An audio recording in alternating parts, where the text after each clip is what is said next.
Merci beaucoup à la filière de m'avoir demandé de présenter l'activité du centre nord-ouest finalement, et notamment de ce qui a changé grâce à l'arrivée d'une arc Firendo qui doit être présente dans la salle et qui nous a permis de bien avancer sur l'enregistrement des données. Alors, le centre nord-ouest comporte le CHU de Lille, bien sûr, mais également le CHU d'Amiens, qui est centre de compétences pour HIPPO, MRS et TRH, et puis le centre de Rouen, qui est centre de compétences pour PRISIS, HIPPO et MRS. Lille étant centre de compétences pour ces 4 axes.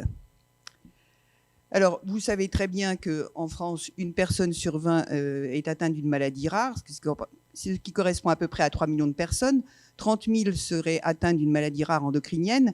Et l'interrégion nord-ouest comporte 6 millions de personnes pour les Hauts-de-France, c'est-à-dire le Nord, le Nord, le Pas-de-Calais et la Picardie, et 3,3 millions pour la Normandie, la haute et la basse, ce qui correspond à près de 10 millions de personnes. Donc théoriquement, on a environ 500 000 personnes qui sont atteintes d'une maladie rare et environ 5 000 personnes atteintes d'une maladie rare endocrinienne qui devraient être répertoriées dans ces centres de compétences. Il s'agit d'une population qui est stable démographiquement. Vous voyez en haut et à gauche, donc en vert et en orangé, les 2 grandes régions. Je ne sais pas s'il y a un axe, une lampe là-dessus. Non, peut-être pas. Bon, enfin, il y en a une. Bon, enfin, vous avez vu. Voilà. Et il est peut-être quand même important de préciser également que même si le niveau de vie, je pense, a quand même un peu augmenté progressivement, les Hauts-de-France restent quand même avec un niveau de vie qui est extrêmement bas, qui est le dernier en France avant les dom-toms. C'est un point qui peut influencer la donne.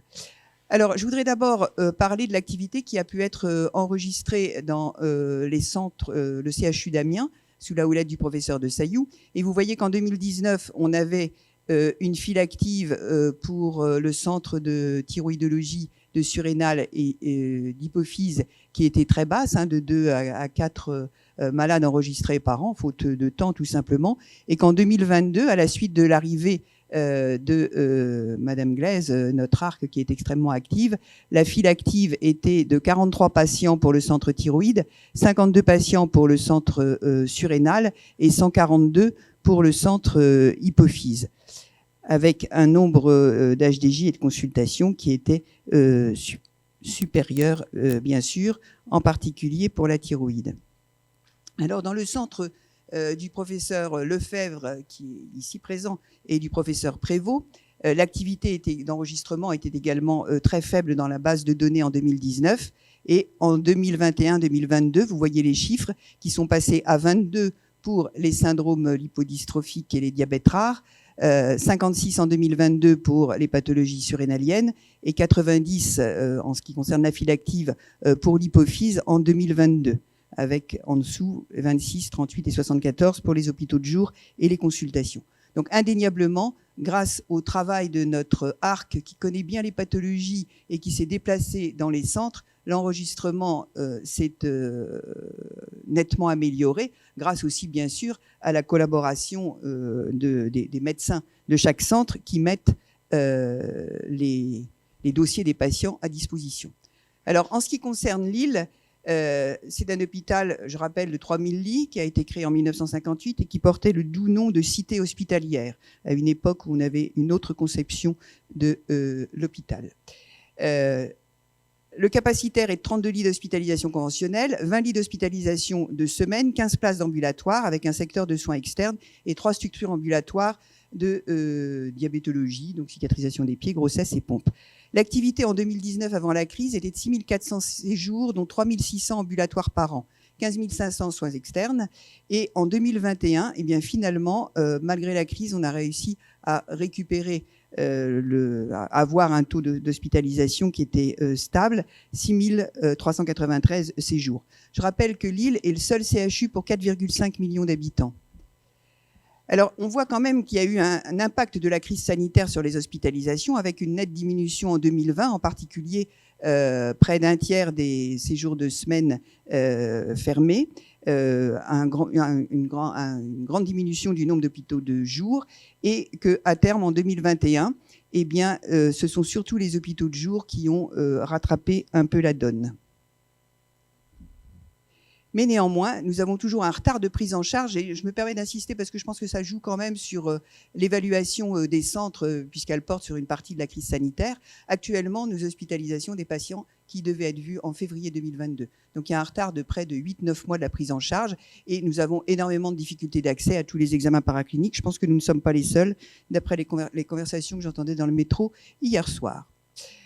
Alors, le centre de Lille regroupe les 4 composantes de la spécialité, donc tout un secteur de diabétologie que vous avez sur la gauche, diabète et grossesse, diabète de type 2, diabète de type 1, pompe et capteur, éducation, la nutrition avec une unité mobile et aussi un centre de référence des maladies rares digestives, et l'auto et l'allogreffe d'îlot pour le diabète de type 1, et puis sur le plan endocrinien, l'oncologie endocrinienne, et plusieurs centres de référence. Donc le centre de référence des erreurs innées du métabolisme versant adulte.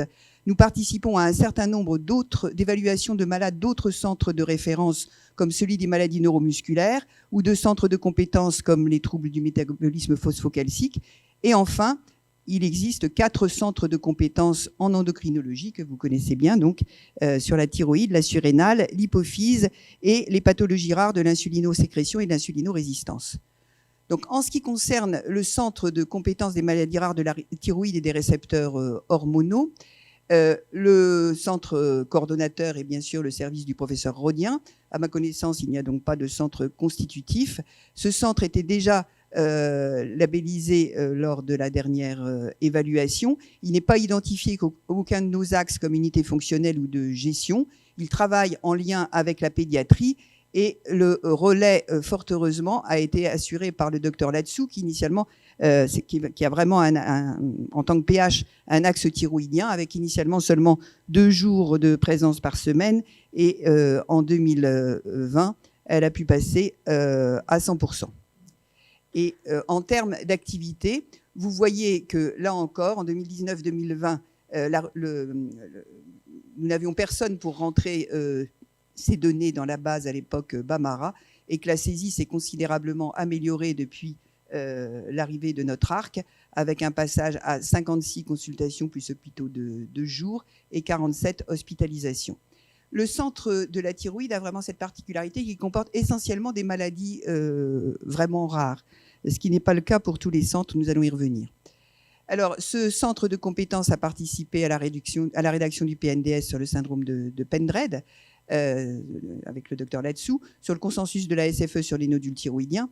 Madame Latsou a mis en place une RCP ophtalmopathie thyroïdienne, et elle participe à la RCP nationale clinique qui est à peu près mensuelle. Elle participe aussi activement au DIU d'échographie cervicale et de thyroïdologie, et il y a eu 17 publications portant sur la thyroïdologie entre 2017 et 2022.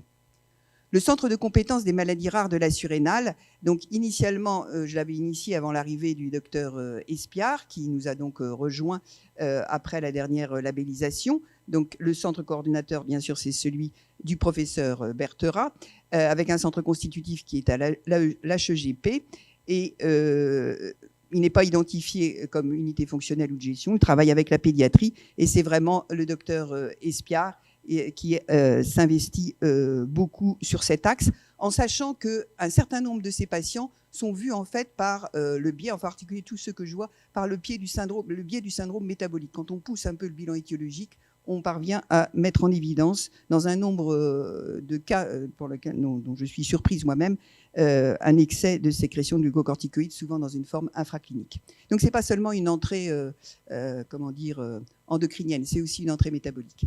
Alors, en termes de patients, la file active en 2021 est passée de 11 à 131, nombre de consultations HDJ 3 à 145, le nombre d'hospitalisations répertoriées de 10 à 47. Donc la saisie nous semble sensiblement complète depuis mars 2021, c'est-à-dire l'arrivée de notre ARC, et les données étaient antérieurement saisies dans Comet et ENSAT. Alors, le docteur Espiard a participé à un article sur le complexe de Carnet, sur la prise en charge des incidentalomes surrénaliens et au consensus sur le syndrome de Cushing.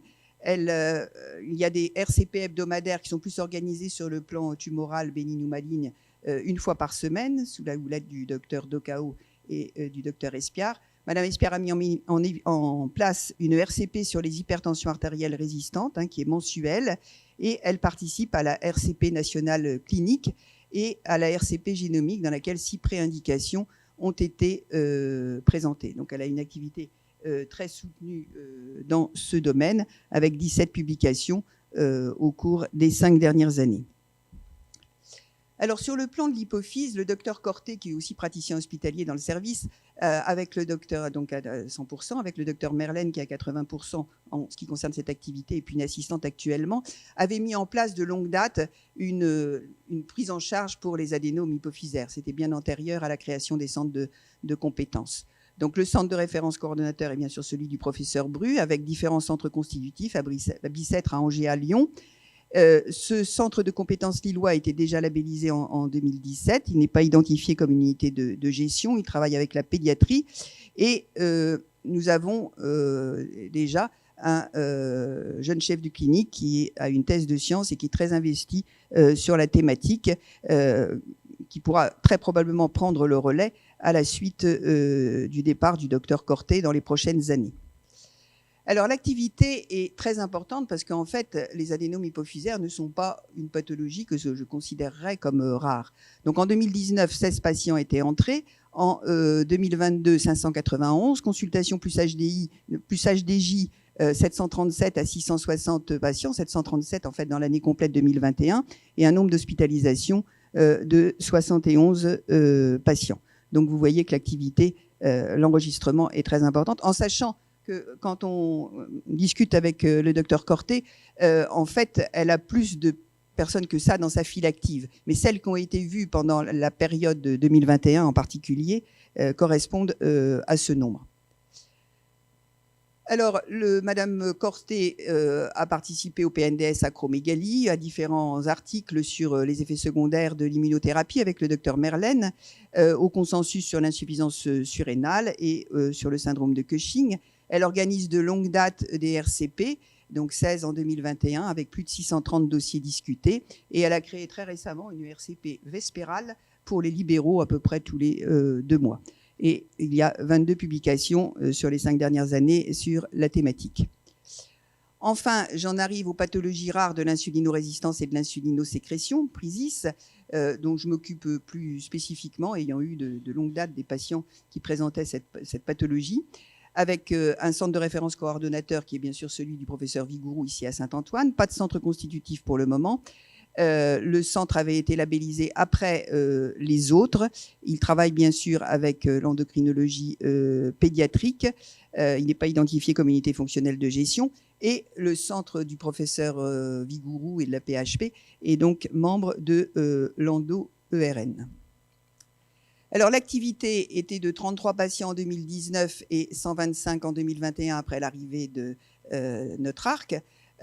184 consultations ou HDJ, 44 hospitalisations, avec une saisie qui est sensiblement complète, mais qui a été en partie rétrospective à la suite de l'arrivée de notre ARC. Mais par exemple, dans la file active que moi j'ai plus de 300 patients qui ont un syndrome lipodystrophique. Et donc, je pense que ça correspond à beaucoup de patients qui n'ont pas été reconvoqués à la suite de la crise sanitaire, faute de place. Il faut savoir aussi que la prévalence des syndromes lipodystrophiques semble particulièrement importante dans le Nord. Alors, nous avons co-coordonné le PNDS du Ninghan avec le professeur Vigourou. Nous avons été co-rédactrices du PNDS sur les syndromes lipodystrophiques congénitaux et relectrices du PNDS sur les MODY 2 et 3. Nous participons régulièrement à la RCP nationale clinique et génétique, finalement, plutôt orientée vers les syndromes lipodystrophiques. Et puis, nous avons participé aux associations de patients, notamment la journée de samedi, et également récemment une intervention demandée par l'association des patients espagnols. Et puis, il y a 24 publications indexées dans PubMed, donc 12 en premier ou dernier auteur. Alors, le centre de compétences PRISIS sur le plan de la recherche a un partenariat avec l'unité UNSERM U1190 à laquelle j'appartiens comme le docteur Espiard, en particulier pour le projet Lipocorte, qui est l'évaluation du stéroïdogramme chez les patients lipodystrophiques, avec la Sorbonne et l'unité du professeur Vigourou. Nous participons à un certain nombre de registres, donc bien sûr le BNDMR, mais également le registre sur les laminopathies, OPAL, et puis le registre ECLIP du consortium européen sur les lipodystrophies, et dont nous sommes membres du bureau. Et puis, en 2009, nous avions pu obtenir un PHRC assez important qui nous avait permis de constituer une collection biologique que nous alimentons toujours sur les lipodystrophies, tout particulièrement avec des groupes témoins diabétiques ou obèses. Il existe un certain nombre de conférences à laquelle nous avons répondu, surtout dans le cadre de ECLIP, l'association européenne, également plus récemment dans le cadre des modalités de présentation informatique, les webinaires, etc., à l'ADA, au congrès Endo Diabetes, ce qui permet aussi de diffuser l'information sur ce plan et puis aussi dans des soirées de formation médicale continue. Donc finalement, je pense qu'on peut quand même dire que sur le plan de cette activité, vous avez à gauche l'activité du centre hypo dans le tableau, qui est très importante, qui est supérieure à la file active demandée pour un centre coordonnateur, mais sur une pathologie qui n'est pas extrêmement rare. En termes de pathologie thyroïdienne, le nombre de pathologies enregistrées n'est pas très important, mais ce sont vraiment des maladies très rares. Et puis, en termes de pathologie surrénalienne et lipodystrophique, vous avez une activité qui est à peu près similaire, un peu plus importante pour le centre lipodystrophique, 183 consultations ou HDIJ, et puis deux projets qui sont l'Hipocorte et toujours l'analyse de cette cohorte de patients, le PHRC dit IL7. Donc, le nombre, l'activité en termes de recours est importante. Nous avons participé à la conception du programme LIPEA que nous n'avons pas pu mettre en place faute de bras. Nous avons deux projets, un nombre de publications qui n'est pas tout à fait négligeable, participer à différents PNDS et aux différents registres au niveau national et européen. Et puis, nous essayons de travailler en bonne intelligence avec l'ensemble du centre coordonnateur. Alors, les perspectives, bien sûr, compte tenu de l'évolution des ressources humaines, puisque se pose la question au moment du renouvellement de savoir comment ça va s'organiser, ce serait que la filière Firindo Nord-Ouest soit confiée au docteur Espiard, qui la maîtrise déjà bien. Elle assurerait également l'animation du centre de compétences MRS. La suite du docteur Corté serait a priori assurée par un praticien hospitalier, mais qui a une grande assise recherche. Le centre thyroïde restera supervisé par le docteur Latsou, qui vient juste donc d'arriver à temps plein. Et nous aurions souhaité une évolution du centre de compétences Prisis vers un centre constitutif, de façon à assurer le relais à mon départ. Alors, sur un plan de commentaire un petit peu plus distant, si je puis dire, de l'activité nord-ouest, je voulais simplement souligner que toutes les pathologies dites rares n'avaient pas la même fréquence. On a pu le voir pour la thyroïde et l'hypophyse, que, comme vous l'avez vu, un temps d'arc dédié, notamment quand il s'agit d'une infirmière comme celle que nous avons eu la chance de recruter, qui est une infirmière bien spécialisée en endocrinologie de longue date, qui connaît bien les pathologies, donc elle est extrêmement efficace dans le fait de les répertorier. Il me semble aussi que l'animation d'un centre constitutif ou de référence, ça nécessite une activité à plein temps avec une composante forte en recherche. Je crois que c'est très important d'avoir un service de génétique qui ait bien un sens clinique, qui soit adossé au centre clinique, parce que les discussions multidisciplinaires et la prise en compte de la situation clinique des patients et surtout sur le plan de l'enquête familiale est vraiment très importante. Et je pense que la reconnaissance de moyens au centre de compétences, même s'ils sont mutualisés au sein d'un même service, par exemple, permettra d'améliorer surtout l'organisation des soins, le suivi des patients et la recherche dans un contexte qui reste actuellement extrêmement pénurique, comme vous le savez, sur le plan du lit, des personnels et de l'accès au plateau technique. Je vous remercie de votre attention et je voudrais remercier Christelle Glass-Pilitzer et l'ensemble des dirigeants, enfin de tous ceux qui gèrent la filière, Stéphanie Espiard, Christine Corté, Christelle de Mapillon, Myriam Latsou, la filière Firado et le professeur Villebourg. Merci beaucoup.